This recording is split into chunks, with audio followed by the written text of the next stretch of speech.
Good evening. Thanks for being here on such a wretched night. And what a big turnout. We've busted right out of the temple tonight. I'm a little intimidated with America's Rabbi and the God Slayer, Chris Hitchens, right here. Maybe you should be a little intimidated in this community. For all you know, I'm the son of snake handlers and primitive Baptists. In fact, I am. So we'll see what happens here. I hope that doesn't mean a prejudice in this debate. I made a mistake with my third child. I waited until she could speak to have her baptized. And when the baptism, water on head. And when the preacher, got the water with the droplets and began to put on her head, and he said, "It's in the name of God," and she said, "What is God?" Let's just do it. Let's start with the simplicity of a child. What is God, Rabbi? Well, it depends who you're answering. If you're answering a 2-year-old, you answer one way. But if you're discussing it with an adult, you begin with a recognition, which actually the entire debate should be framed with, of human limitation. In the following sense, when you were 2 years old, could you imagine what it's like to be an adult? Of course not. A 2-year-old has no idea what an adult is like. And yet we make definitive statements about God all the time when in every religion that I know of, the distance between God and human beings is infinitely greater than the distance between an adult and a 2-year-old. So when I say, as I'm going to in a second, I'm not going to avoid your question, but understand that I say it against the background of a religious recognition of our own inability to understand that which is infinitely greater than ourselves. My thumbnail definition of what God is that God is the source of everything that exists, and God is something with whom a human being can have a relationship, and that you can live your life in alignment with a godly purpose. But any definition that is greater than that is in some ways to traduce God, which is why, by the way, the title of Christopher's book is exactly right. God is not great. Because to say God is great or God is something is to put a definition on God, which we know from classical Jewish philosophy you ought not to do. So in fact, Christopher's exactly right, and we can wrap it up right now. Thank you very much for coming. It's been a wonderful evening. Yes. Apologies perhaps to Muslims in the audience who say God is great all the time. We'll circle back. Okay. Chris Hedges, to you. Answer my daughter's question. Maybe you'll warn her off. If you don't mind, it would be Christopher and Hitchens. Yes, sir. Chris Hedges is a horrible... Hedges? Did I say Yes, Hedges? you did. Forgive me. Chris Hedges is a horrible apologist for liberation. Christopher Hitchens. That's better. Too many guests, too little time. Sorry, but I exist too, if you see what I mean. Yes, yes. May as well start by establishing that ontological claim. Well, Friedrich Nietzsche famously said that God was dead, and Sigmund Freud can be rendered as having said that God was dad. And I think both of them are probably right. The concept of God is like everything else in our vocabulary, man-made. It's an invention of human beings. Unless you take the view that God made us, in which case it'd be a lot to explain. Why did we in that case make so many gods? It does seem to be very much more probable that men and women made many gods than that any one God made all men and women and the rest of creation. And as well as being man-made, it's fear-made. It is the unexpressed or partially expressed wish for a protector, a parent, someone who will never desert you, someone who will do in a way you're thinking for you, especially on questions of moral philosophy. At its best, it's that. It's a wish to be loved more than you probably deserve. And at its worst, it's the underdeveloped part of the human psyche that leads to totalitarianism, that wants to worship and that wants a boss, that wants a celestial dictatorship. And that's the bit that's now threatening to destroy our secular civilization. And so you're quite right to start where you do. It used to be believed, the number of gods now it's infinite, and a new god is created almost every day by some cult or other, but it used to be that. There was a belief that gods were in the trees, in the woods, in the springs, in the sea, in the clouds, and so forth. Polytheism of a kind. Then something a bit more polytheistic like Olympus, where there was at least a location for the divine, but it was multifaceted. And then monotheism, getting it down to one. So I regard this as progress of a sort, because they're getting nearer the true figure all the time. I actually... Rabbi, yes. Progress. Maybe. Which is why, which by the way is why the Vatican, in its old days, was very upset by the concept of zero. Didn't like zero at all, the most important number of all, the number without which you can't do anything, which wasn't there in Roman numerals. No, it was invented in Islamic civilization, and unfortunately actually. also struck them as a sinister import from in partibus infidelium, from pagan lands, but also the concept of zero was very troubling for theism, and must be, and does indeed remain so. It's one of the many, many ways in which theism is not compatible with a scientific worldview. Rabbi Wolpe, may I ask you? I just want to point out, without even taking issue with the incorrect statements that he made. But I want you to understand. Wait.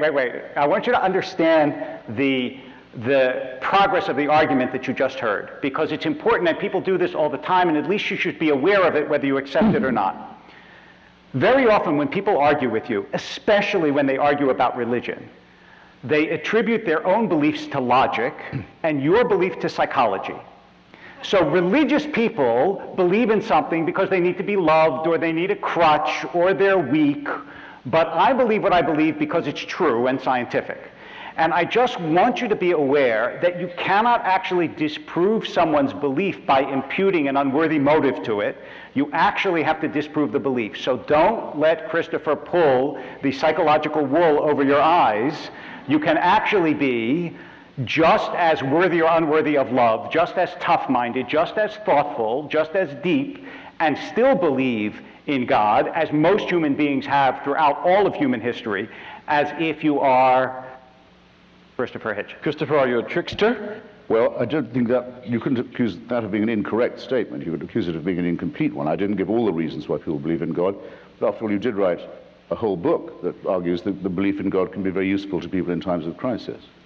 Did you not? I mean, that's... and that's yes, but I never said that was why you should believe in God. No, and I don't think it is the reason why many people do. But remember that there are two questions. Well, I better now say, lest I be accused of not having exhausted the entire subject in my first response, I better say there are at least two questions.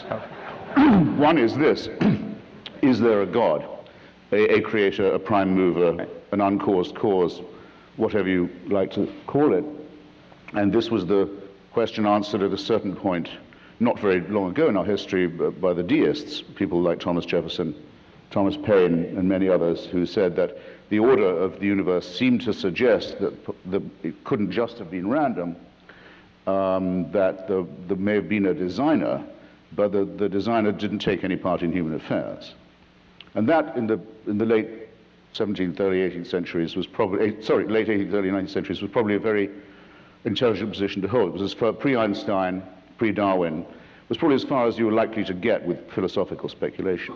But so believing that there might be a cause or a mover or a creator is one thing, but believing that there is a supervising, intervening entity who cares who wins the war, who cares who you sleep with and in what way, who cares what you eat and on what day, and in other words, who makes you the center of the whole cosmos, is another thing altogether. So people who say, I believe in God, I'm a deist, have all their work in front of them before they can say that they are really religious. Are you prepared to be a deist? No. No divine mover, even at the, whatever, the origin? There's nothing in the natural, in the cosmic order, or that's the macro level, or the micro level, that's to say the constituent of our own DNA and the things that we have in common with the other animals, and indeed other forms of life like plants, that isn't susceptible to a much better explanation. Well, here's... as the great physicist Laplace said when he demonstrated his working model, his orrery, as it's called, of the solar system to the emperor. And Napoleon said, well, I see there's no God in this system. And Laplace said, well, Your Majesty, it works without that assumption. Rabbi, I don't want to play God, but to give form to this. Sure.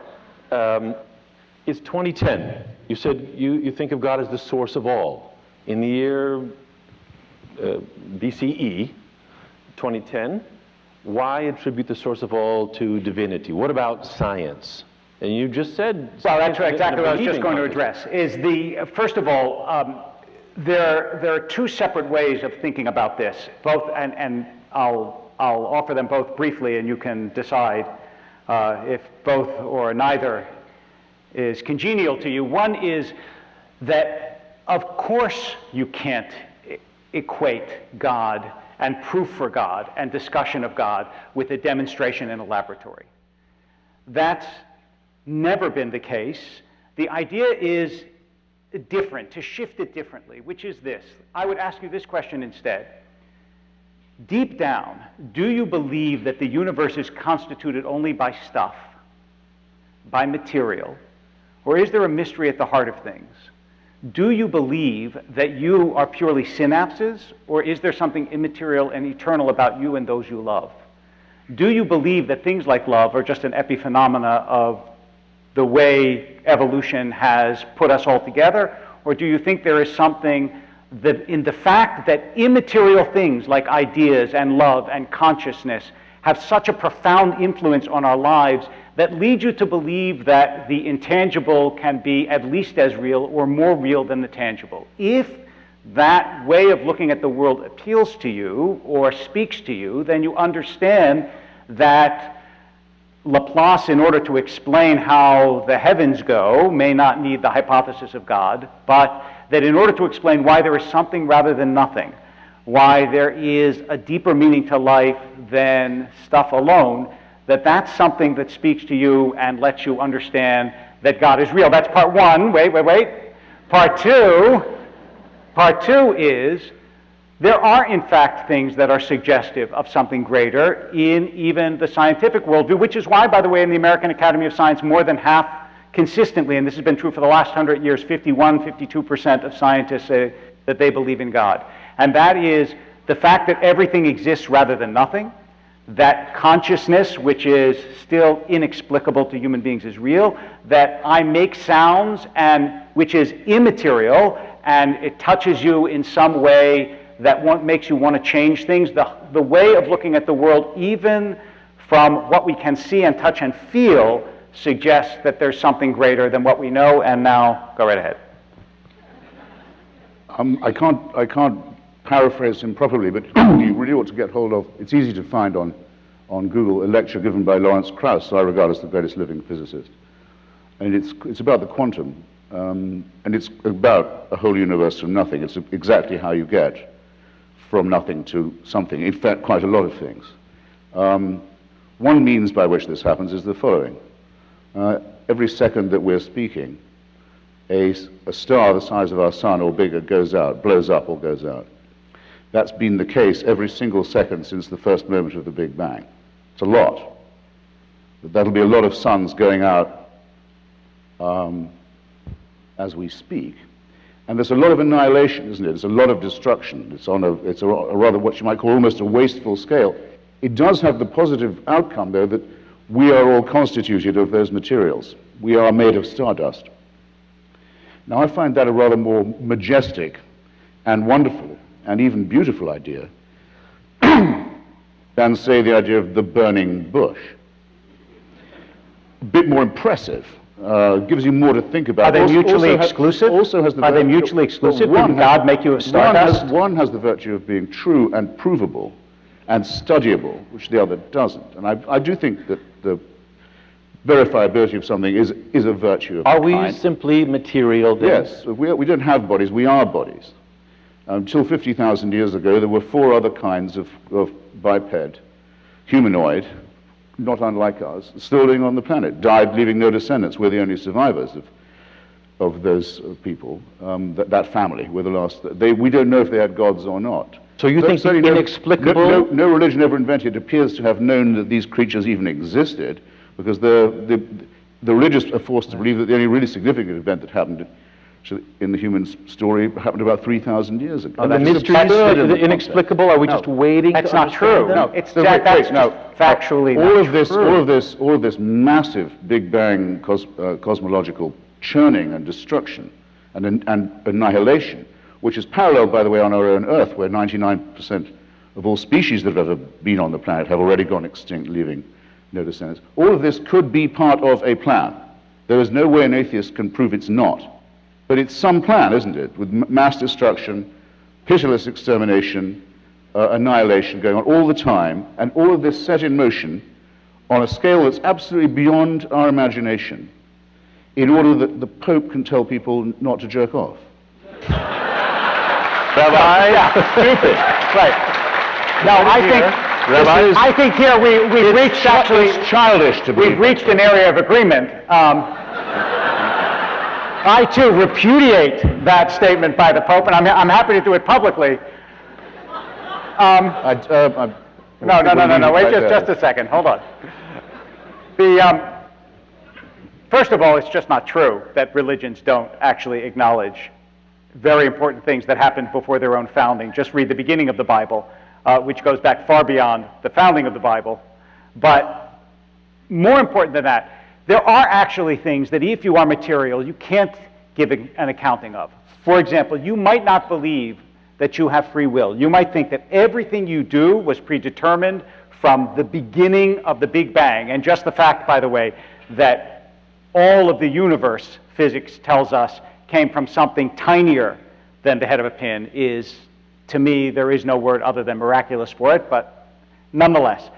You might believe that everything you did, our words tonight, the fact that those flowers would be orange on the table, that was all predetermined from the beginning of time. But if you believe that you actually make a choice, that human beings have free will, then I ask you how you account for that. You didn't pick your birth, your genetics, you didn't pick your environment, so from the very beginning, all of that was predetermined for you, and unless there is something immaterial about you that allows you to choose, then everything human beings do is already set from the beginning of time. I don't understand how you get free will if you don't have God. Christopher. It's pathetic, I'm sorry to say, to say of the cosmological and the genetic that these are deterministic processes. They're not at all. They're full of extraordinary randomness, and in the genetic case of mutation, Stephen Jay Gould, the great paleontologist, wrote a book which I recommend to you called The Burgess Shale, which is it's the side of a mountain in Canada, in the Canadian Rockies, that's sheared off. So you can see the inside of a mountain. You can see it as if you're looking at a blackboard, and you can see the growth and development of species, and you realize that it's not a tree, it's more like a bush. There are reverse branches that go off and don't go nowhere, and the others that succeed. And different kinds of failure and different kinds of mutation. His most exciting thought, most revolutionary thought is this. If you could, so to speak, put all that onto a tape and rewind it, and then press play again, there's no certainty it would come out the same way. In fact, there's every reason to believe that it would not. So there's nothing predetermined, there's nothing deterministic about this at all. And thanks to our understanding of our genetics, which are also not predetermined because they're a result of random mutation and natural selection, as everyone now knows, and that's why we can have, sad to say for the kosher, but we can have skin transplants and organ transplants from pigs who are much closer to us than we used to think. We can also sequence the DNA of viruses and learn how to immunize ourselves from them. It works, in other words. But yes, it can be tampered with, it can be engineered, for good as well as for ill. There's nothing deterministic about it at all. It's much more exciting, it's much more interesting, it's much more rewarding, it's verifiable, and yes, there are elements of, I was trying to say, the miraculous, the awe-inspiring, the tragic, the majestic in this, that there simply are not in the incantations of Genesis, where the supposed authors claim to know the divinity, the creator, on personal terms. This is nonsense, it's for children. Rabbi? First of all, it is interesting. I mean, Stephen Gould, who was, by the way, very sympathetic to religion and wrote a book called Rocks of Ages, which I also recommend to you, where he said that religion and science don't overlap. They sure do. But wait 1 second. If you read his book on the Burgess Shale, he does say if you rewind, then you assume if you push play again, you would get a different result. And that's certainly true unless the result was intended. But more important than that, yes, there's randomness in the system. Nobody would argue that there isn't randomness in the system. But randomness isn't free will. Randomness is getting a result you don't expect. The question is, how do you get a directed choice, which isn't random? I choose right now to pick this glass up. Now, how did I make that choice? If I'm purely a product of my DNA and my environment, then it's not a choice. then it was programmed in, then it's instinct. And the whole point that religions always made about instinct was that human beings can rise above it. Unlike animals, which are the same at age 2 as they are at age 10, as they are at age 15, a human being grows and changes and chooses. That's the basis of religious I have to say, to me, it doesn't seem a matter of religion that I can choose to pick up this class. That seems to me to be well within what could develop purely scientific basis. How? I'm not a scientist, but it doesn't seem like a mystery of God to me personally. Oh, sure it is. Well, no, but seriously, where does the element of free choice come from? I could be purely instinctual and put my head in a stream and drink and choose to do that. But wait, one second. When you say choose, when you say choose, where does the choice come from any more than the choice of this glass to fall down? Where do you get a choice as opposed to a complex interaction of DNA and environment, neither of which you chose? Again, piling on completely unnecessary assumptions. It's also inviting a question that will make you uncomfortable. Go ahead. If you say that, no, it's because God has given you free will, I have to ask you, how do you know that? Well, are you assuming that we have free will? Are you assuming that we have free will? If you answer, then give me another source. If you answer my question with another question, give me another I'll still answer it. Okay. I will still answer it, even though your question is an answer to mine. Rather, not an answer, a response to mine. Yeah. The view I take about free will is that, of course, we have free will because we have no choice but to have it. I was, and to some extent, I still to some extent am a dialectical materialist, and I also think there are some ironies in the universe as well as in history. But to say, of course we have free will, the boss says we've got it, is to make a mockery of the whole concept. And it's also to invite the question, what kind of tyranny is this that you want? You want an all-supervising, all-deciding person. I ask you first, what sources of information do you have about this person's existence that I don't have, that are denied to me? I'd like to know. And second, why do you want it? Why do you want to arrive at a terminus of unfreedom where there is a celestial authority upon whom all things depend and from which all things flow? Why do you want that, and how on earth do you know that there's any case to be made for its existence? Yes, please. That's a good question. I don't think that's a terminus of unfreedom. I think you're only free when you've declared against it, frankly. That's the beginning of freedom, is the emancipation from the tyranny of theocracy, yes. I actually think that the whole point that I was making was that a belief in a God who creates you is what gives you free will, and that without it, you have to fall into a determinism. And by the way, you may think that science gives it to you, but every scientist I've asked on this question, including David Barash, who's an evolutionary biologist, says that and Steven Pinker had the same reaction, is that it is more or less a commonplace of modern science, that determinism is the only worldview that's consistent with an understanding of the way science works. So you may be able to find it in science, but I haven't met a scientist yet who's been able to account for it. Not every scientist is a believer. Putting that aside. No, of course not. I'm saying that those who don't use determinism as their philosophical assumption. But let me answer his question too, which is, therefore, I assume that as a religious person, you're granted freedom. That's the whole point, is you do make choices. Once you've said granted. Better choices. Once you've said granted, you've made my point. And he's English. He knows about kings. You're granted. Thank you for making me free. You're granted freedom. So you're granted freedom by the evolutionary process. I'm granted freedom by a creator. Either way, I'm not granted all sorts of freedom. I mean, of course, scientists are right to this extent. Einstein says the miraculous thing about the laws of nature is they're never suspended. That's what's so amazing about them. They're immutable. Religion claims that on occasions the laws of nature are suspended in order to prove what they wouldn't otherwise prove. It depends who you ask, not Maimonides. It depends who you ask in religion. Is there a fundamental contradiction in your mind, Rabbi, between Jewish teaching and evolution? No. None at all? Not. No. None. But evolution, as we learn it, doesn't require a deity. No. It depends what you mean by require a deity. It's just like saying that building the stage doesn't require a deity. The question isn't whether the discovery of the mechanism by which God made the world requires God. It just requires the discovery of the mechanism by which God made the world.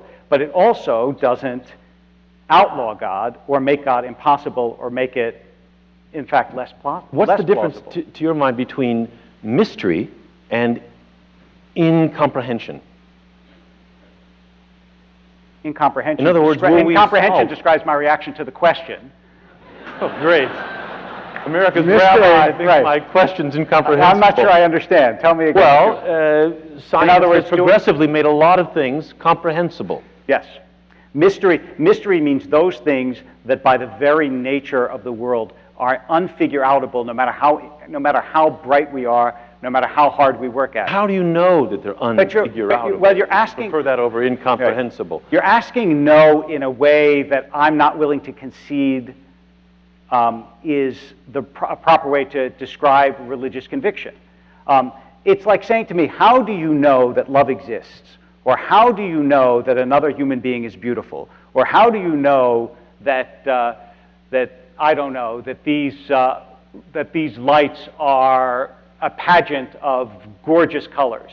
The answer is you don't know it. Some things you have as the deepest conviction of your soul, and they're things that make sense of the world in ways that nothing else makes sense of the world. But if you ask me, do I know that God exists the way I know that that glass is on the table, then I say you're putting it in an empirical, scientific framework, which is exactly the framework that religious people want to keep religion out of. No, but I want to put it the other way about. How do you know the mystery won't be solved one day? Because it's not a mystery of a question that's solvable. It's like saying, how do you know that the mystery won't be solved? That you have an ineradicable sense that the world is wondrous. I don't know how you would even think about solving such a mystery. I could understand it and still find it wondrous. Christopher, what about you? If it's not God, is it all soluble? Well, first, one day? You're right that science has made many things more comprehensible to us, and it's explained things that religion used to take credit for. In other words, now we know there's a germ theory of disease. Diseases are not curses or revenges from heaven. Same with earthquakes and so on. The stuff they used to teach us, and many of them still do, is nonsense. Evil nonsense as well as ignorant nonsense. But it's also taught us, just in my lifetime, an enormous amount more about how little we know. We're much, much more ignorant than people who lived before Galileo. Because we have now an increasingly large idea of the fantastic expanse of the unknown. That's precisely the moment at which to say that skepticism is what's necessary, inquiry, debate, doubt. Where's faith in this? Where's the usefulness of faith there? There's no use to it at all. Socrates, who, as far as I know, existed but may well not have done, it doesn't matter to me. No one will insult me if they say, Socrates, your great hero, didn't exist. Try it on a Muslim, try it on a Christian, that their prophets didn't exist. Or tell people that Moses is a myth. They start hurling themselves about, making menacing noises very often. Socrates said, you're only educated when you've understood how ignorant you are. And you're only going to even find that out by doubting everything all the time. There's all the difference in the world between that outlook and that mentality, and the mentality of faith. And second, on metaphysics, which I noticed take refuge in several times already this evening, like what is love? Is something poetic or is it prosaic?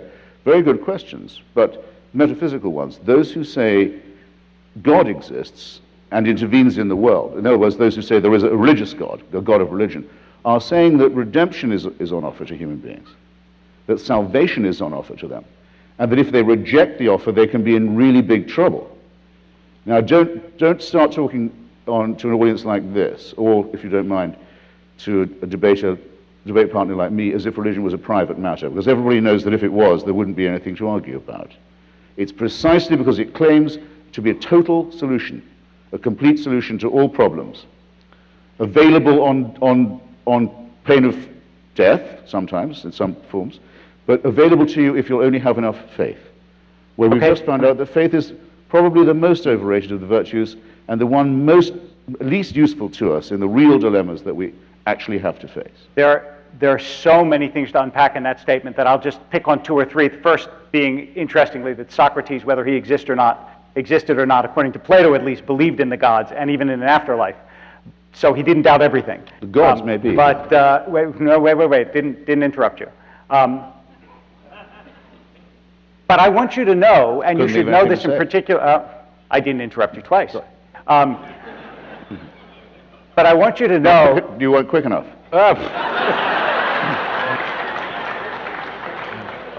It may be true that part of it was speed, but I also think it's because civility is very religious virtue. So I could have said that. The Jewish tradition actually doesn't tell you that everyone must do this in the world. Rather, it prescribes goodness. And that's what it is that religion is supposed to bring into the world. Now, can you point to examples of religious wickedness? Of course you can. But that's clearly what Judaism asks of people. The first obligation that you have is goodness. And that's why when you talk about religion as though it is inherently totalitarian and tells you you must act this way, it makes two mistakes. First of all, it doesn't see religion as evolving as everything else does, when in fact the Judaism of thousands of years ago ought to be, must be, should be, is expected to be different from the Judaism of today. Still has 10 commandments. Yes, none of it mentioned goodness. Guys, you have to let me finish my statement, okay? Please. Thank you. You're welcome.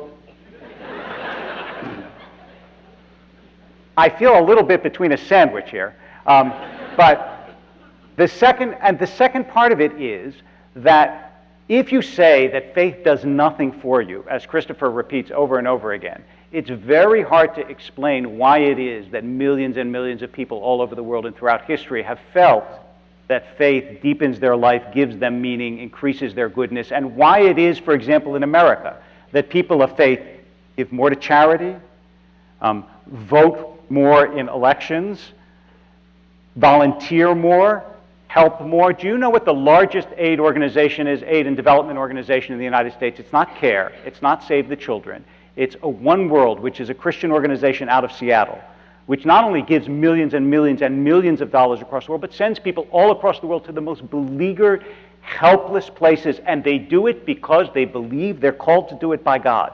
It's just not true that having faith makes no difference in this world. It makes a tremendous difference, and the vast majority of that difference, not all of it, but the vast majority of that difference is for goodness. Let me put a question then, if you'd be so good. The rabbi feels in a sandwich, and I don't mean for you to feel in a sandwich. So let me put this to you. Oh, that's okay. Christopher, what about the solace of faith?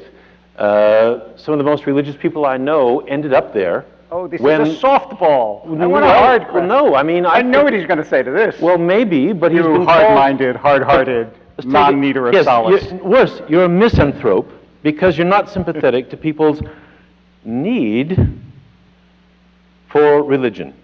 I say in my book, available at fine bookstores everywhere, that as long as I don't have to hear about it, I don't mind what people believe. If they say, well, thanks to Joseph Smith and his gold plates, I have real faith now, and I've got a family, and I have friends, and I have a real system, and so on, I say, fine, fine. Just don't come to my front door with it. Don't ask for a tax break for it. Don't ask my children to be taught it in the schools. Did you sign up tonight thinking you wouldn't hear about it? And I asked the question in the book. People think they have a personal relationship with the Creator, and they're the possessors of a wonderful secret. It must feel, I've never felt it, but I presume it feels great. Why doesn't it make them happy? They're not happy. They can't be happy until everyone else believes it too. They go out and proselytize, very often, and here's, I can't let your last answer go, very often in the guise of charity. You notice how often that religion, rather than answer the questions that I've put, like, how do you know there's a God? What evidence do you have for it? Which you say, well, lots of good people do good things because they're religious. Well, let's take the most recent pressing case. Richard Dawkins and I and a few others, in the response to the Haiti earthquake, set up an emergency charity for people of non-belief to give to, because so many charitable organizations are, in fact, proselytizing groups. So we raised about $2 million in a weekend. And all that money goes straight. By the way, thank you. If you go to Richard's website, you can find out more about how to donate to this, because it's permanent. It's going to stay in being. All that money went straight to Doctors Without Borders, of course, and the International Red Cross, which, though it has a cross, isn't a religious organization. Both these organizations are already in Haiti. They're proven. None of the money goes to support any missionary activity. None. And the Scientologists and all the others who turned up in Haiti, and the people who turned up in Haiti to kidnap babies to convert them to their faith, and the Catholics who turned up and said, standing in the ruins of their own cathedral, with 250,000 Haitians buried under the rubble, said, God spoke here today, and you should listen to his message. Don't tell me that's good. Don't tell me that's good. That's wicked. It's proselytizing. It's proselytizing with the helpless, using them as objects of charity and conversion. It's lying to people. But there's also a lot of wrong to lie. It's wrong to lie to people, and it's giving them false hopes and false explanations for their plight. Now, we're not guilty of any of that. And now I'll ask you another question. Where in the Decalogue does the word goodness appear? Where? That's a good swathe of Exodus for you. Where in Exodus does the word goodness appear? Where in this commandment-rich territory does the word goodness or the enjoinment to be good occur? This should be a softball for you. Okay. First of all, it tells you what you ought not to do. It says, love your neighbor as yourself in the book of Leviticus. I mean, I'm allowed to move to Leviticus from Exodus. Yes, I think that's fair. Right. Yes, that's fair. Yes, okay. Thank you. I appreciate that. It says you should pursue justice, justice you shall pursue. It says it over and over and over again. And also, by the way, no tradition, at least certainly not the Jewish tradition, and I'm not aware of any other tradition, is only the Bible. Judaism is a long exegetical tradition, and it says several times in the Talmud that the one purpose of the mitzvot is litzaref et habriot, which means to refine human character. It's clear that Judaism is directed around goodness. It's repeated over and over again. The whole system and framework of mitzvot are to get people to treat each other decently. And if you say, which you do, that people use authority, governmental authority, religious authority, military authority, political authority to do bad things, my answer is, of course they do. Anytime you set up a structure of authority, people will do bad things. Churches, other things. But that isn't what I said. Yes, of course. So what you say is, what you heard is, when religion does good things, it doesn't count because sometimes they want people to believe what they believe. When it does bad things, it's because of religion. When you make everything good that happens that religion does invalid, and everything bad that religion does representative, that's called arguing in bad faith, which is ironic for someone who has none. Oh, it seems a fair question. Yes, but it's not, I mean, as I know you know, that isn't at all what I say. I don't say bad things are done in the name of religion or by authorities. I say it's religion itself that is the problem. I go out of my way to make clear that I don't take refuge in any other position. Now, in Leviticus and in Exodus, if you're a neighbor, you better not, and you're supposed to love him. This person had better not be an Amalekite, a Midianite, a Moabite. Better not be a witch. Yep. The destruction of whom is enjoined. Right. Better not be a homosexual, the stoning of whom is enjoined. Better not be a slave, the terms of enslavement of which are all laid out. Now, these are primitive, tribal, agricultural. Most of the commandments, by the way, all the Decalogue, by the way, is addressed to the property-owning classes. Here's what you can't do with your servants. Here, your servants must also obey this commandment. Why are the commandments addressed only to people who have staff? Why are the women, rather a large objection, I would have thought, why are the women counted as part of the animal and chattel that's disposable by these holders of property?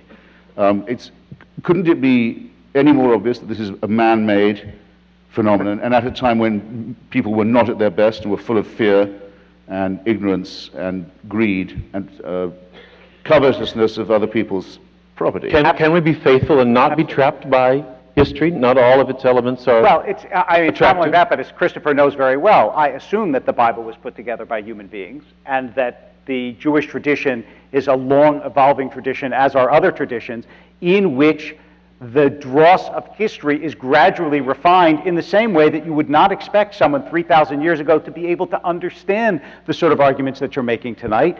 People change. There's an evolutionary process also, not only to biology, but to sociology, to ideology, all of those things. And that's why the question is very much, does religion make people better? And can these systems refine themselves? And can they get rid of the stuff that's bad in religion? And I think that to assume that you can cherry pick the things in the statements in religion that are negative, and those things are necessarily enduring, contradicts the history of every tradition I know. Well, cherry picking is an odd word to use for something that's thrust upon you. I've got no choice but to study the Decalogue. No, actually, I point out it says It's addressed to property owners and enjoining them to keep women as property owners. So are you? Oh, you're cherry picking. Are you in favor of theft, murder, and adultery? Do you think those are good things? Well, there's exactly the nub of my question. If what you say is true, yes. Not that, and I've never said, I couldn't be interpreted as having said no religious person can do a good thing. But if what you say is true, this should be true, and you should find it easy to point it out. Okay. There must be something, not that they can do or do, but that I cannot do, that's a good thing.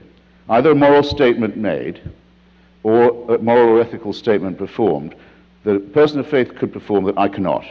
Now, you must be able to identify that. No, actually, if your point is to have any how can one human being do something that another human being can't do physically? Physically, of course, you could do anything that I could do, but I can say lots of things you don't do. I can say lots of things you don't do, not that you can't do. You probably don't do, as I do, bless your child on a Friday night. You probably don't create great works of art based on religion. You probably don't go halfway across the world feeling that you're motivated and called by a God who tells you to help other human beings. I mean, all those things are things that religion motivates people to do. Not that you can't do them, but that people generally don't do them if they're not motivated by religion. No, get real. I mean, pronouncing an incantation isn't a moral action. Of course it is. Or is it? No, it isn't. It's only not a moral action if you don't feel subjectively the enormous... It's not a moral action. Anyway, it is something I could do. It's not... I know, of course you can, and I encourage you to do it. Yeah. It's only not a moral action one day. if you don't feel the unique expression of love when it takes place in an atmosphere of sanctity that is not the same as saying to a child, I love you. I have to tell you, I mean, some of you knew my father, who passed away in May, who was a rabbi. When I think of the most powerful and intimate moments that I had with my father, it was when he put his hands on my head and blessed me on a Friday night. Now, he would not have done that were he not religious, and it wasn't the same as when he kissed me goodnight and said, I love you. Because there is an element in which religious people dwell, it's called a world of sanctity, that you can't invoke and can't dwell in if you don't believe that that realm exists. Christopher, so well, wait. First, I'm sorry for your loss, as the Irish say. Sorry for your trouble. Right. Second, but I'm still going to have to insist, I don't think anyone in the audience can consider that's an answer to my challenge. Of course You have to say there's a moral or ethical statement or action that an unbeliever could not perform. But could not means that you're physically incapable of it. And I'm willing to concede right here, goodness, it would you be can do capable. Everything I can do. Well, let's not go that far. Of course you can. Let's go. Of course you can. All right, well then, okay. I mean, all right. You have to say wouldn't do. You well, can't say I will leave, can't since do. you won't answer it, I'll just leave the question to the audience. If anyone can come up to me and say, here's a moral thing you couldn't do, not don't do, but could not do, that only a religious person do, I'd be very interested to hear of it. No one's ever come up with anyone. Let me ask you a question. Second, there was a brief corollary. Think of a wicked thing done, or evil thing said, that is done precisely because of faith. You've already thought of one. But any that someone who doesn't have faith couldn't do? Wait, tell me one that someone who doesn't have faith could not do. I didn't say that. Okay, but that's exactly the point. No, it's not. A human being can do certain things, whether they're believers or not. They have the physical ability. It still doesn't. Believing something doesn't give you a new physical ability. It's no problem to you that the suicide murder community, the genital mutilation community, these are all faith-based communities. Do you want me to while answer we're on that? the subject of charity, who doesn't hear Hamas saying, the reason we're loved by our people is because we provide social services. We help the needy. We're the only people who come out and do that, which is, by the way, I'm horrified to have to say, is true. But do you excuse them for that because they're charitable? Of course not. Do you not think that they bless their children a whole lot? Yes, and I think that's a beautiful thing I've heard that them do it. Right. You try being. I don't think a Muslim children and the child not be blessed the entire time. That's part of the authority that they claim. They claim to own these people. I want to ask, this is all faith-based. Who steps up to, you won't like any of the language, but life has a lot of despair. People fall into despair.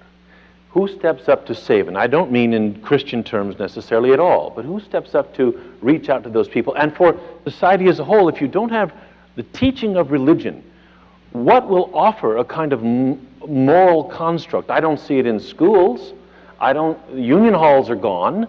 Who's going to give people a structure of meaning? I live in such a world. It's called Hollywood. Hollywood. Well, exactly. I mean, it may have blemishes. It may be deeply flawed. It may be fatally flawed, you would say. But what's the substitute? What's the structure for moral teaching and save the despairing? I think despair is quite a good starting point myself. I mean, I think it's very good to know that we're born into a losing struggle. I think that the stoicism that comes from that and the reflection that comes from that is very useful. I'm not very impressed by people who say, well, I wish it wasn't true, so I'll try and act as if it isn't. It is true. Everything is governed by entropy and decline and annihilation and disaster. And you're born into a losing struggle, and because you're a mammal primate mammal, you know you are, and you know you're going to die, and that there'll be a lot of struggle and pain on the way. I don't want a world without anxiety and grief and pain and struggle. I can't get it. No one's saying you but can't those have who offer that. it to me, I spurn the gift. I don't want what you want. I don't want the feeling of eternal love and peace. Love and peace, very, very overrated in my view. One of the many reasons, actually, I should despise all religions equally, but and I do in a way. But one way in which I prefer Judaism to its rivals is that the emphasis is more on justice than on love. I want to go to the Rabbi. Why is that not misanthropic of you, that attitude? Misanthropic doesn't mean I have to hate people. Well, it means I respect. Hard. It means I respect them enough. It means I respect them enough not to offer them false consolation. I do think it's important. The realm of illusion will not help you to cure this condition. I do think it's important to say that part of this is based in temperament, but also part of it is based in life experience. I spend a lot of my time at the bedside of people who are dying, with parents who lost children, with husbands who lost wives and wives who lost husbands. The sense of community that is created by religion, the sense that life is meaningful even if it's short, all of that, it's not trivial, it's not cheap consolation, it's not illusion. It goes to the depths of the questions that human beings ask themselves.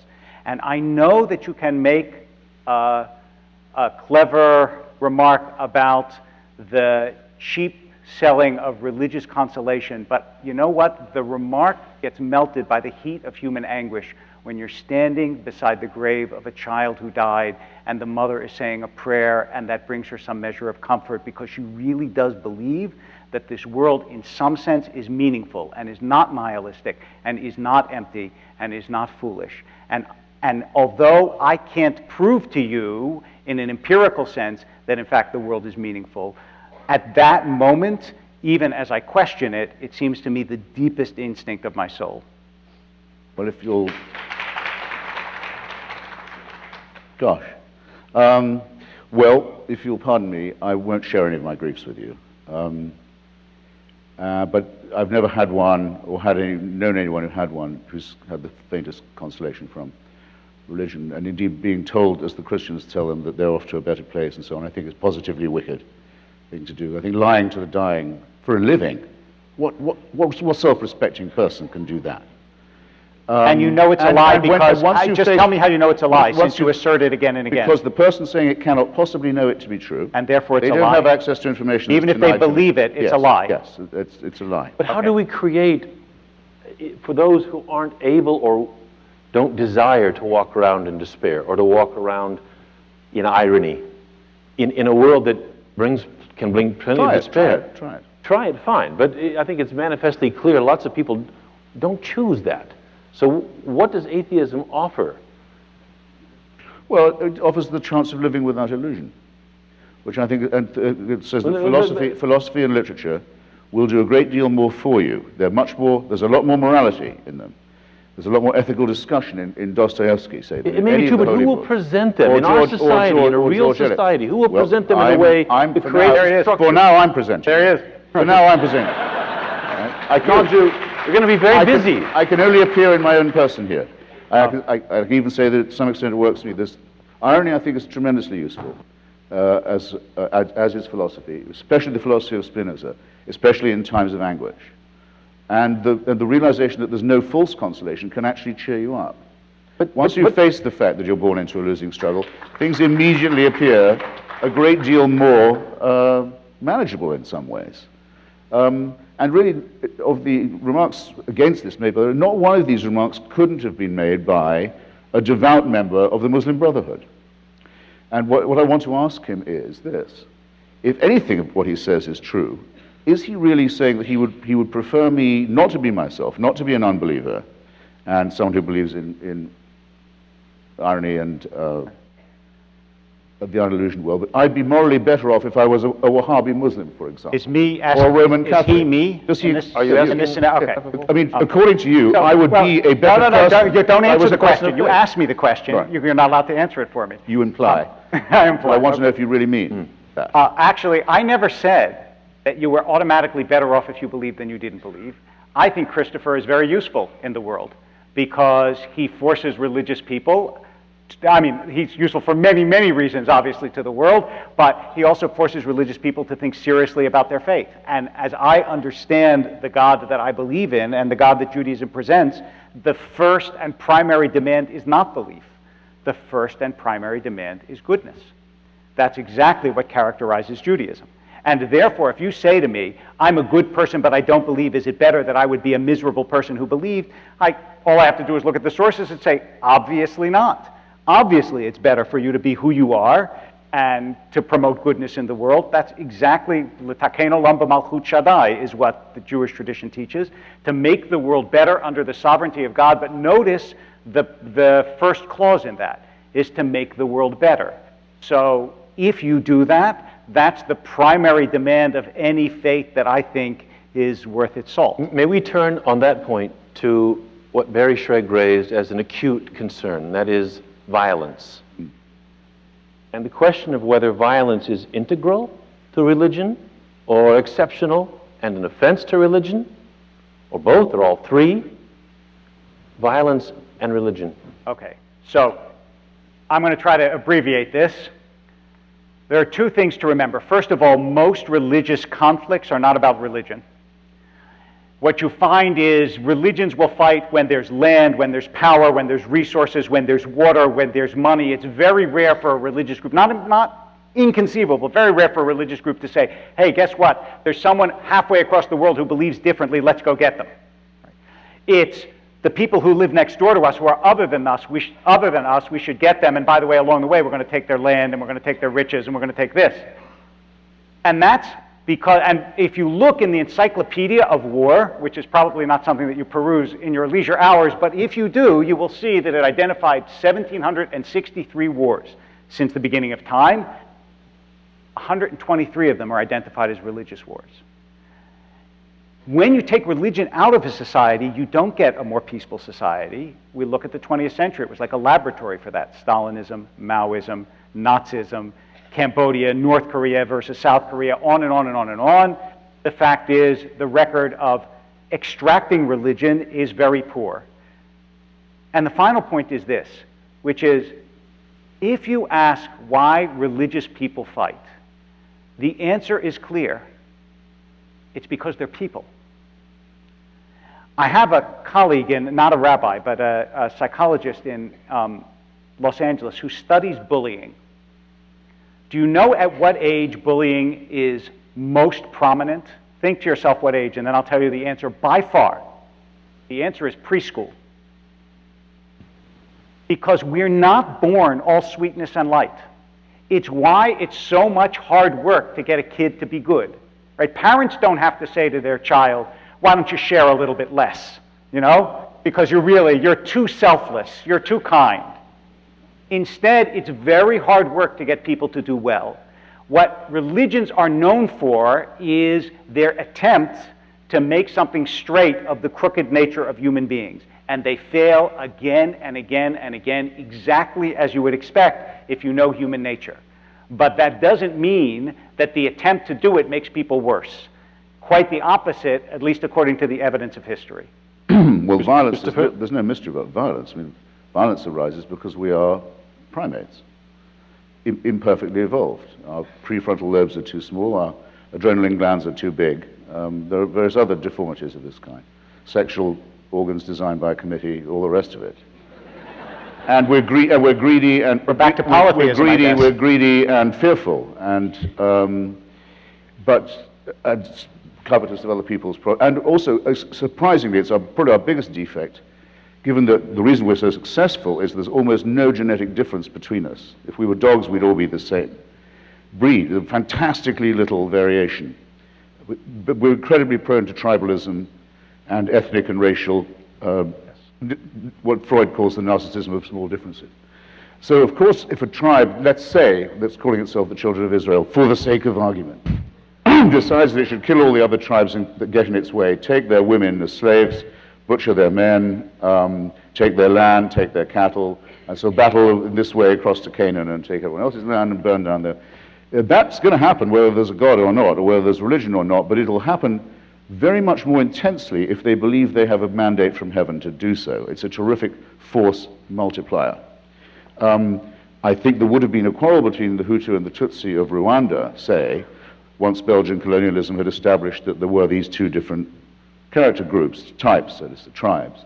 But it's a terrific force multiplier that the Catholic Church was as strong as it was in Rwanda, the most Christian country in Africa, made it infinitely worse. What makes the Israel-Palestine two-state solution ungettable? Because there's a chunk of people on both sides who say they have God in their corner and God gave only their group the land. And they can negate the votes of everybody else, including the whole of the international community, by the way, just because of their faith. Northern Ireland is the same. There would have been a Republican nationalist dispute. It's infinitely worse because of religion. So I think the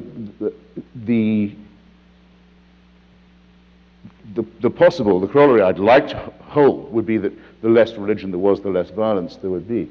But I can't in good Darwinian conscience say that. But I think the more that people refused orders that were divine, as, for example, to take the preposterous allegation that the Rabbi makes that the wars of the 20th century were secular wars, the belt buckle worn by every soldier in the Nazi army that says, Gott mit uns, God on our side. I don't think that was a help to you. Things were bad enough as they were. On page 70, I think it is, of Mein Kampf, Hitler says that in taking on the filthy virus of Judaism, I know I'm doing the work of the Lord, and I'm summoned by the Lord to do this work. A book, one of the very few books the Vatican didn't ban in that period, by the way. I don't think that was a help either. So I'd say, on the whole, we'd be better off without the belief either in a supreme dictator, because that leads to violence, or the idea that God takes sides in our pathetic mammalian disputes. I want to just, as a coda to this, when you say that we shouldn't take orders, I just want to remind you of a long history. For example, the abolition of slavery was almost entirely the work of people who believed they were taking orders from something higher than societal orders.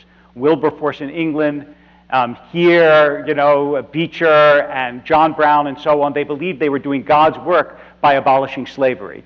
And it's interesting that the abolition of slavery was a Christian movement, but the idea is it's not an issue of who you take orders from. It's an issue of the orders you take. That's the issue. And it comes down in part to what kind of religion you practice, not whether you practice religion. Comrades, I'm sorry. Comrades, what kind of orders you take. Brothers and sisters. Brothers and sisters. That's better. Comrades, friends. I suppose it is somewhat to the credit of some Christians that in the waning decades of thousands of years of slavery that were biblically mandated, some of them belatedly joined things like the American Anti-Slavery Society, stars of which were Thomas Paine, Benjamin Franklin, non-believers, right? Whereas to the last day of the Confederacy, the flag of the Confederacy said Deo Vindice, God on our side. And every justification for that slavery came from the Bible, where indeed it's not hard to find it. We're going to take questions from the audience in about 1 minute. There are microphones. If you have questions, make your way, and we will take them very shortly. As we begin to do that, may I ask Christopher Hitchens, you've debated Rabbi David Wolpe on this subject. You've debated the Reverend Al Sharpton. Yes. What's the difference between these debates? Well, the Reverend Al Sharpton is another case of the damage done to society by religion, because once it was agreed by the rest of America that black people are best led by preachers, and once it was agreed to write out of the civil rights record the heroic black secularists like Bayard Rustin and the great black union leader Philip Randolph, who actually organized with the help of the United Automobile Workers the March on Washington. Once all that had been forgotten, and we decided, yeah, black people, they really love their preachers, then once Dr. King has gone, it's one succession of junk demagogues after another, all of them given the mantle because they're in holy orders. There's no fraudulence you can't get away with in this country if you can get the word reverend put in front of your name. Questions from the Sharpton's audience? a very conspicuous example of that. We'll begin right here. Madam, your question. Sir. Sir, I can't see very, I'm sorry. The light. Yeah. Hedges, Hitchens, Mr. Hedges. Adam, sir. Yeah, I'm gonna come there and beat you up, man. Sorry. Okay. Later. Okay. It seems to me that most religions deal with operational aspects of life, such as human capital development, that is the accumulation of literacy and technology, economic development, mental and physical well-being, and public service, which deals with charity and those kinds of things. These are the work of religion, you're saying? Yes, that they profess this, yes. And that all faiths profess these things, and since they do, it seems to me that it's not so much their profession that causes the negative externalities between people who profess these things, but it's the labels that they take hold, such as, I think Mr. Hitchens alluded to the fact that people say things about their faith that they actually don't practice or believe. And so I'm saying that should we just abandon these labels and stop calling ourselves Jews, Christians, or Muslims, or whatever, and deal with the operational facts of life, which deal with, again, human capital, literacy, economic development, mental and physical well-being, and public service and charity, helping others, without the labels. Rabbi? If I understand your question correctly, I would say this.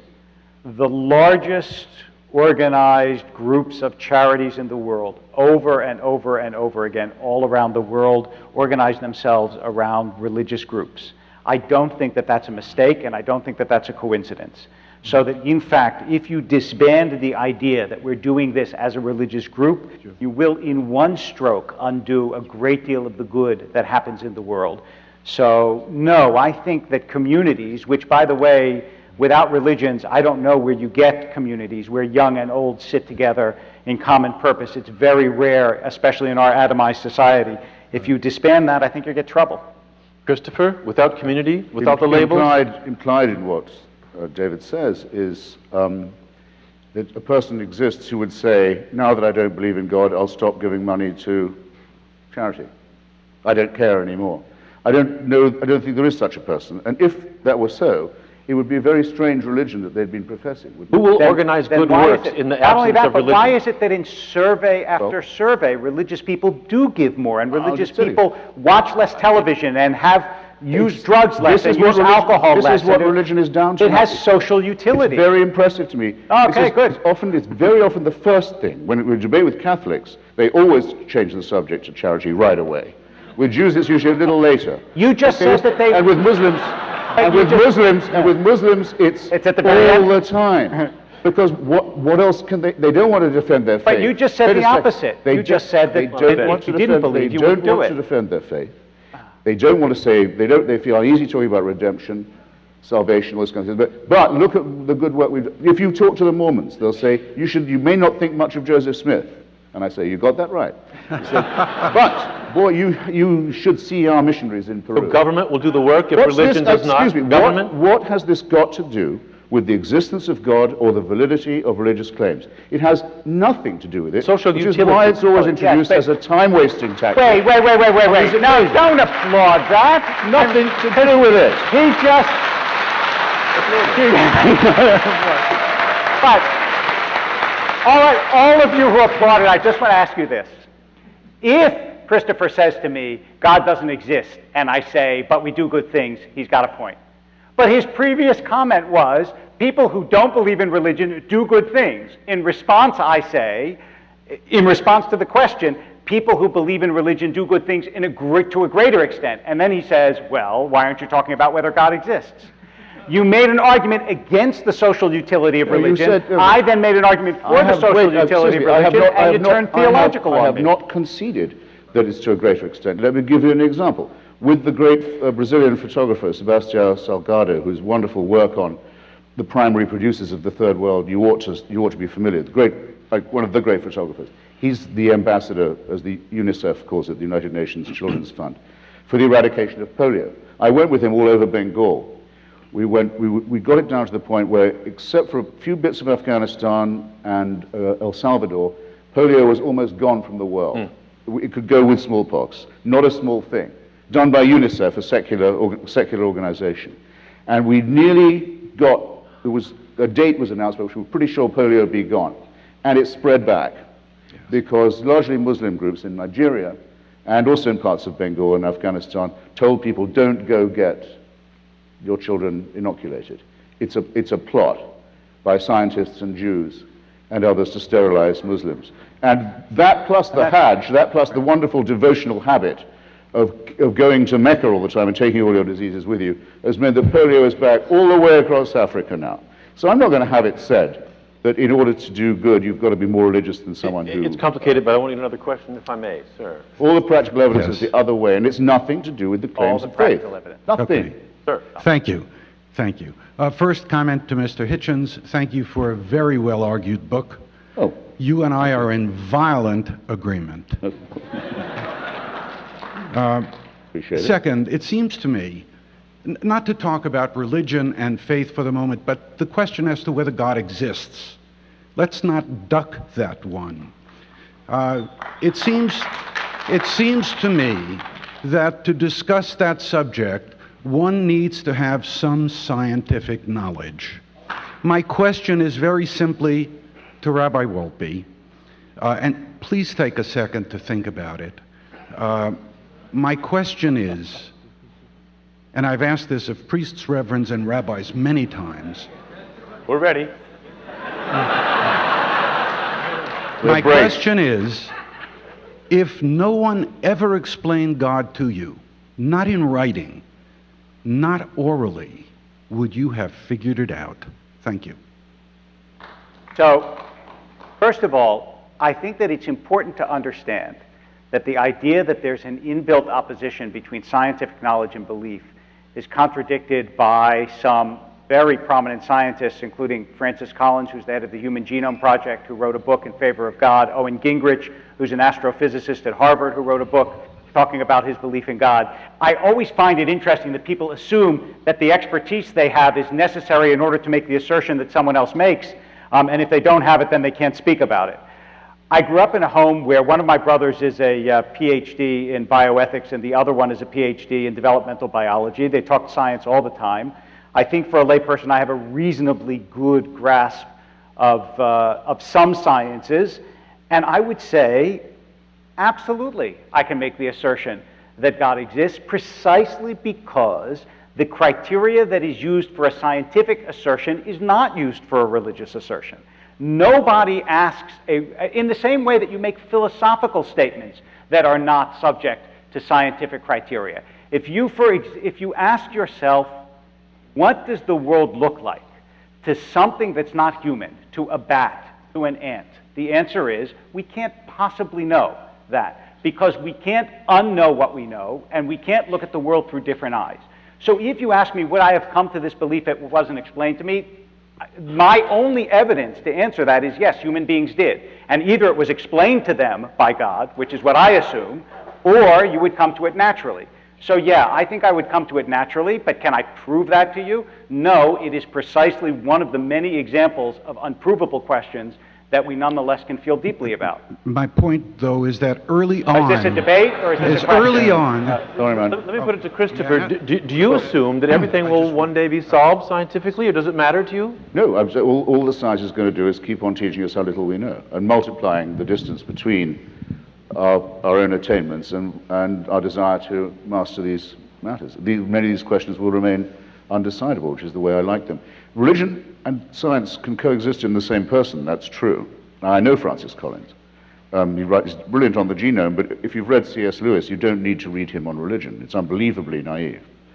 Sir Isaac Newton was an alchemist, a very strong, if rather superstitious Christian. He thought the Pope was the Antichrist, might have been onto something there. But a very weird, full of very weird beliefs. I thought if you knew the measurements of the old temple, you'd know more than if you understood gravity. Alfred Russel Wallace, who did most of Darwin's work for him, was a spiritualist, would go to table rapping sessions, listening to burblings from the beyond. Joseph Priestley was a Unitarian and believed in the phlogiston theory. Couldn't that be a late? It's really only until, I would say it's only until Albert Einstein, not until, Albert Einstein, that you get a scientist who's also essentially a philosopher of pure mind. That's the great breakthrough. And now you can have private beliefs and be a scientific person, but no one says my science helps to vindicate my religion. No one says that anymore. That's not doable. I want to get to more questions, please. Yes, I have a question for both of you regarding the existence of a universal morality. My Yes. question for Mr. Hitchens, is there one? And if so, where does it come from? And my question for the rabbi is, if there is one, and it's, for example, in the 613 mitzvot, how do you personally pick and choose which ones to follow? Because I notice, you're not wearing tzitzit and some of the other prescriptions. So if it's They might be under my shirt. Well, there are, I won't go there. But generally speaking, can you be a good Jew and not follow the 613 if that is the prescription for universal morality? Well, the most commonly taken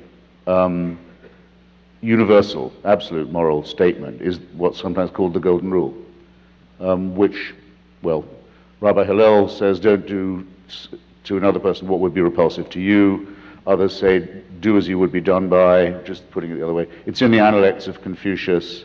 Very few societies don't have it. So I think that's what we'd have to take as the nearest to an absolute. It's obviously subject to various relativities, alas. For one thing, it's only really as good as the person saying it. Should I not do to Charles Manson what I don't want him to do to me? Well, if you see what I mean. I mean, should we say, let's do to Charles Manson what we wouldn't want done to ourselves? Obviously not. It's just like the contradiction between the Old and the New Testaments. The Old Testament says an eye for an eye, a tooth for a tooth, which would lead to a very eyeless and toothless world. And then the Nazarene says, you can't condemn anyone unless you can cast the first stone. Actually, that bit was knitted into the Bible quite late and is almost certainly a fabrication.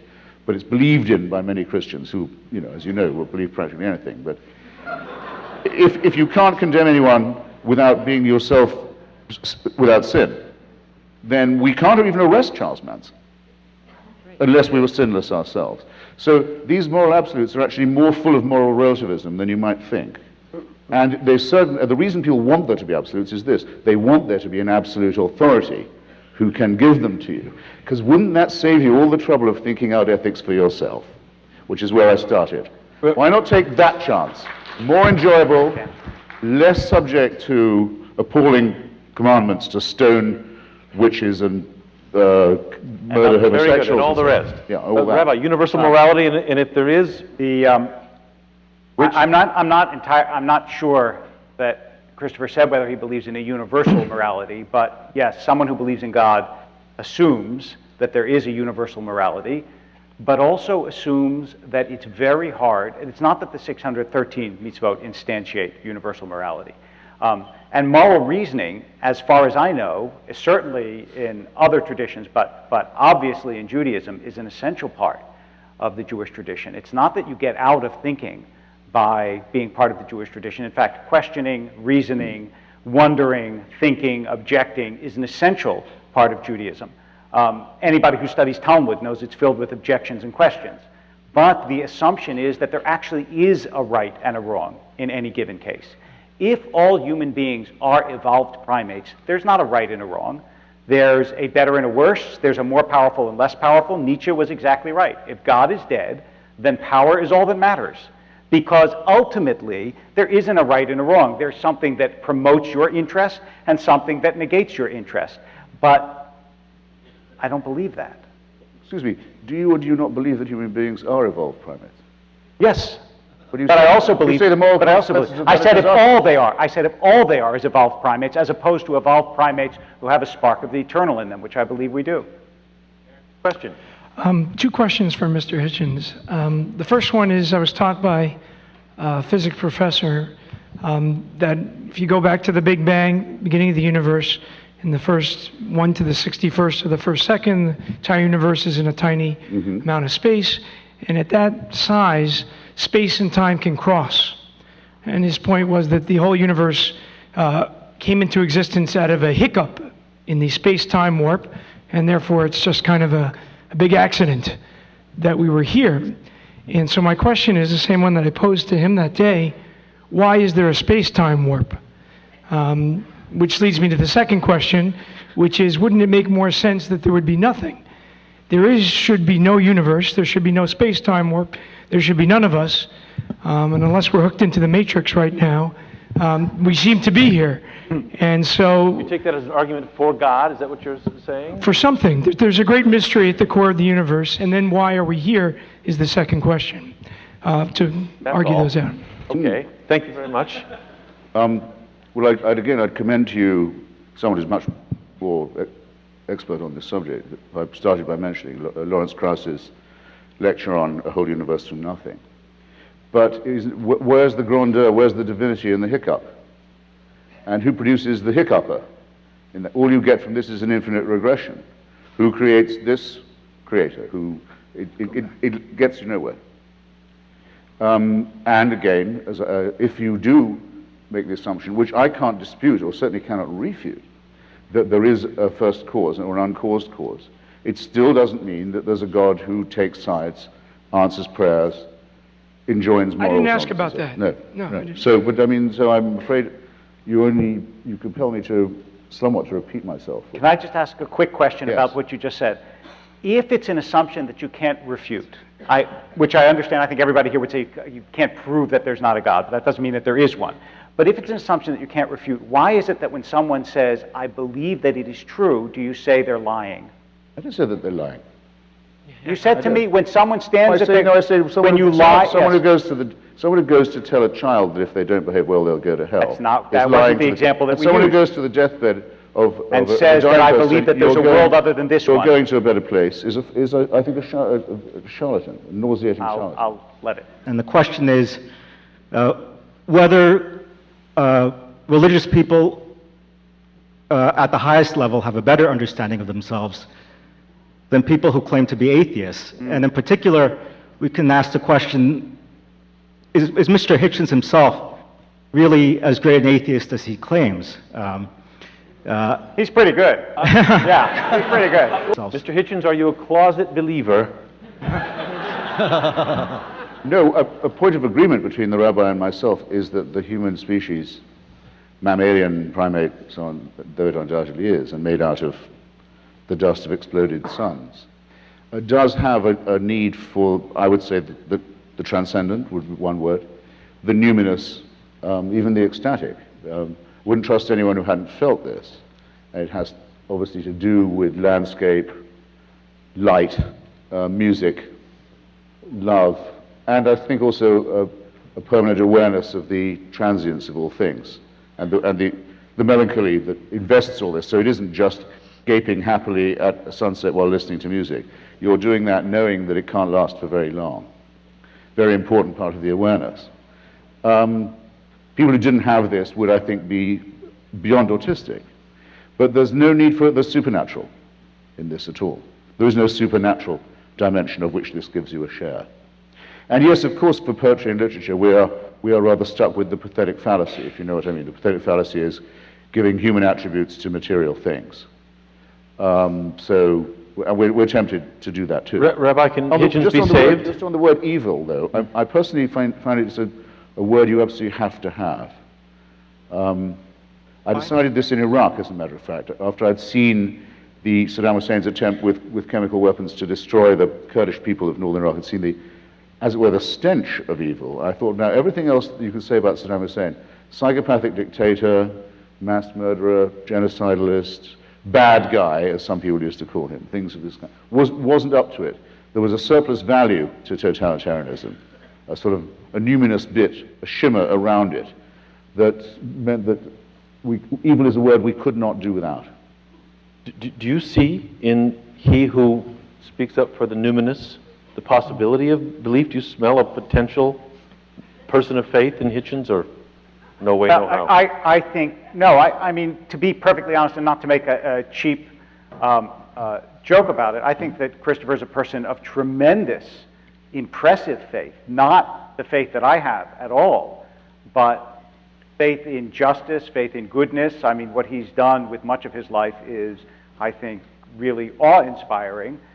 That doesn't mean for a minute that I think that he's being dishonest about his lack of faith in the things that I believe, but does he have faith in a different sense Absolutely.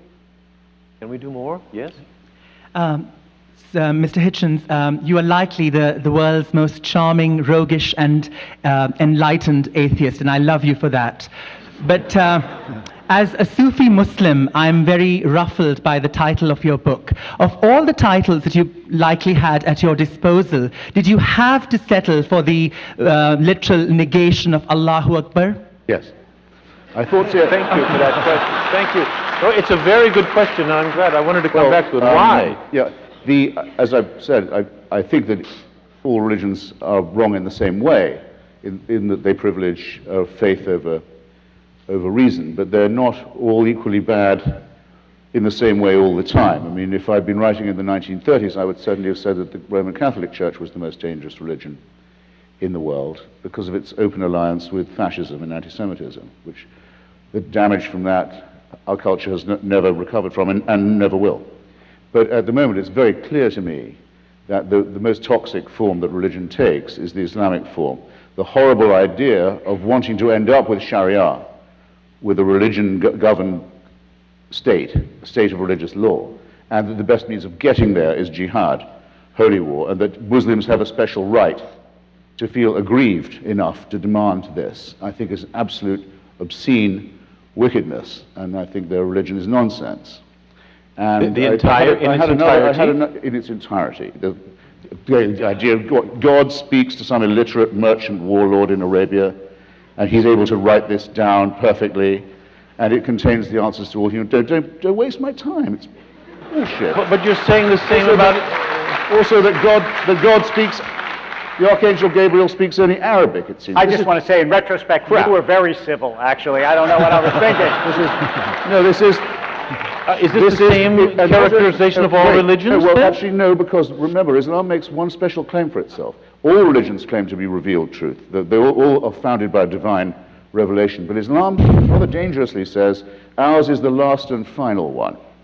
There can't be any more after this. This is God's last word. Now, that's straight away a temptation to violence and intolerance. And if you note, it's a temptation they seem quite willing to fall for. Rabbi, Second, do you have any quarrel? I had another motive. Another motive, which is this. If you remember Dick Gregory, the older comrades here will, great black comedian and civil rights activist, when he came to write his memoir, he called it nigger. Right. It upset a lot of people, including his old mum, who called him and said, why are you doing this? And he says, Mama, every time you hear that word again, they're selling my book. So every Allahu Akbar reminds people that we're in a very serious struggle with a very depraved religion. And that help is available. Friend, you give no quarter? Look, he believes in the prophecy of Muhammad. I'm sorry to say, I think he's been, at best, conned. Yeah. Our time is ticking down. With respect, if I may be the protocol guy, sorry.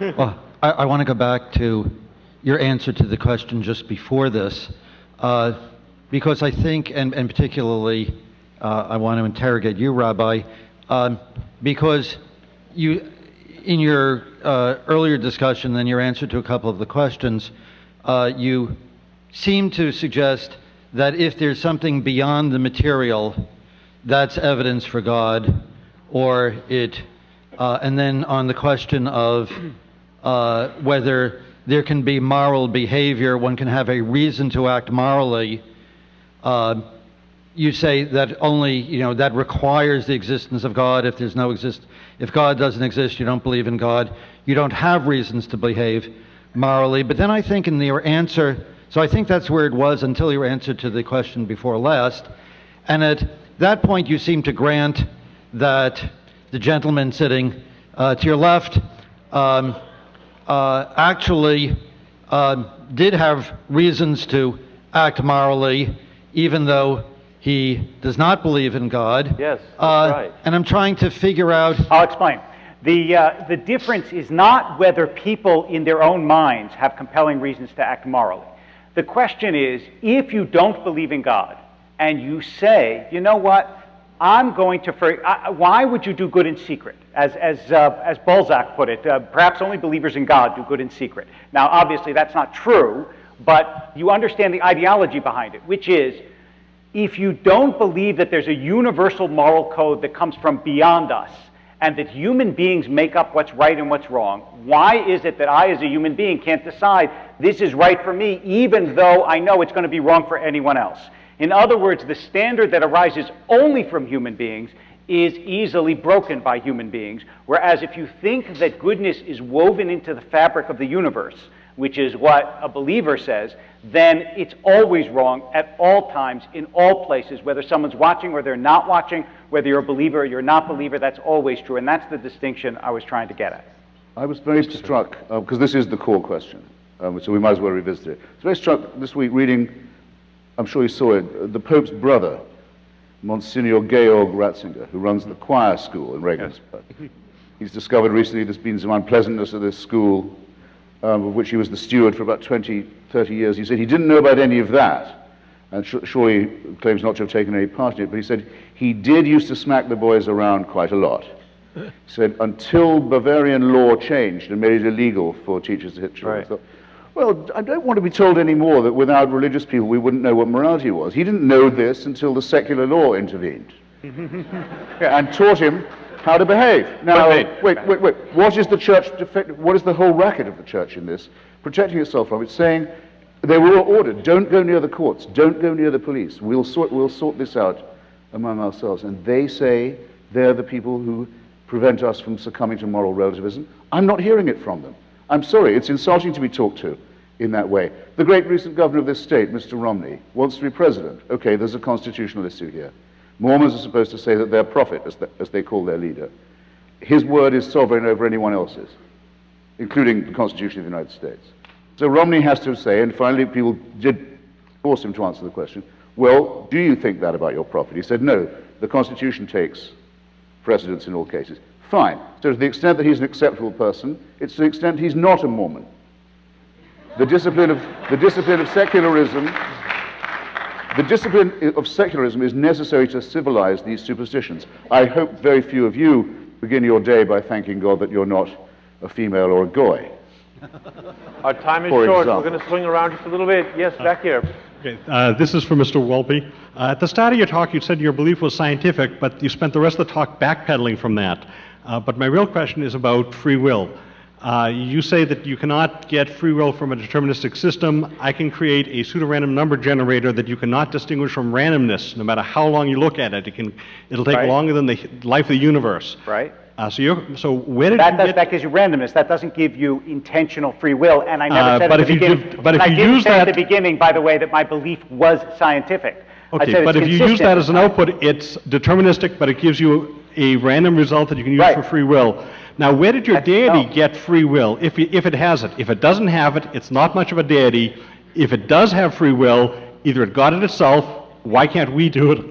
Or some other deity gave your deity free will, which gives you infinite regress. This will be our last question, I'm afraid. The answer is that there is no analogy between the deity and between human beings. Just like when someone says, who gave birth to God, that's a misconceiving of the religious concept of God, which is that God has always existed, and God isn't a biological creature. Therefore, God doesn't get free will the way human beings get free will. The objection and the problem with human beings getting free will is that if we're purely biological, how does that alchemical, metaphysical free will get into us? And a random generator doesn't give you free will, even if it gave you random numbers. That's quite different from actual choosing to do something or to do something else. Well, who do you think in our society is winning this debate? The atheists, the new atheists, the religious? Where's the center of gravity going? And this will be the last question, I'm afraid. I think a very large number of people don't, and they say this based on experience debating in a large number of churches and synagogues, go there for some of the reasons the rabbi gives. Community, Tocquevillian reasons, you might say. American communities, charities, self-help, often they run a school, this kind of thing. They don't really believe the holy books. They don't think they have been specially noticed by God or can expect any special favors from him. But they see, as it were, no harm in it.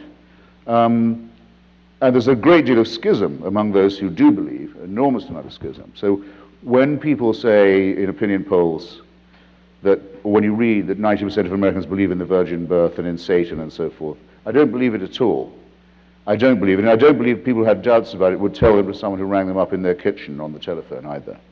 I think that underneath this there's a huge crust of doubt and a great resentment against American theocrats If you wanted to know how to piss off an American Protestant in the South, say, "Oh, are you one of those Jerry Falwell people?" They hate that, rightly. Joe, you think you're winning then? No. I think that the supposed religious monolithic nature of America is grossly overstated. It doesn't describe reality. And it is certainly true, as one of the questioners mentioned, that the number of those who say, not that they're atheists, we're still a very small minority, but those who say that they have no faith and no allegiance to any church has doubled in the last few years. And that's according to a decent opinion survey, the Pew one, not a random poll. Right. Rabbi, where do you see the center of gravity? And it'll double again. Toward you? Toward Christopher? Somewhere else? I'm not, I don't have a sociological expertise. I can't tell you in terms of statistics where it's going. This is what I would say. I think that there are lots of reasons why organized religion has trouble. Many of them have been enumerated by Christopher. There are various other reasons as well. But I actually think that the impulse to piety and the sense of something greater than ourselves is deeply implanted in human beings and will never go away. And in that sense, although people will find different expressions for their religious belief, I feel quite confident that actually most people will continue to be religious in the sense of believing that, that in fact life isn't an empty, howling wilderness the way that Christopher describes it, but that, that there is something deep, lasting, eternal, meaningful about you, about those you love, and about the world that we live in. Rabbi David Wolpe, Christopher Hitchens, your great audience. Thank you very much.